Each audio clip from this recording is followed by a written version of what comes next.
yummy twist to your boring poha. It hardly takes 10 minutes. Here we go. Take 1 big cup of poha. We just have to soak it in water, like 4 to 5 tablespoons of water is enough, or else it will turn sticky, which we do not want it. Now give it a toss with light fingers. Add half teaspoon of sugar, salt according to your taste, and 1 teaspoon of lemon juice.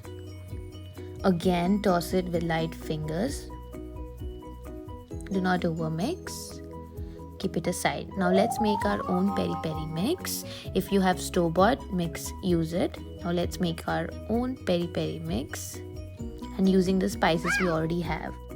1 tablespoon of chili powder, 1 teaspoon of oregano, 1 teaspoon of black salt, 1 teaspoon of garlic powder, 1 teaspoon of cinnamon powder, 1 teaspoon of sugar, 1 teaspoon of ginger powder, and mix them all.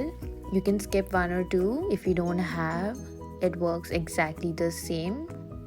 Now take a pan, add 2 tablespoon oil, half a teaspoon or 1 teaspoon of mustard seeds, 8 to 10 curry leaves, and 2 slit green chilies.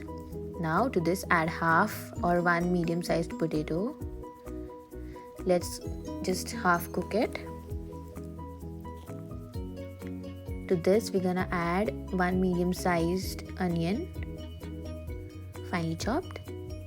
After turning brown, we'll add sweet corn half cup, carrot half cup, half teaspoon turmeric, and 2 tablespoons of peri peri mix we just made.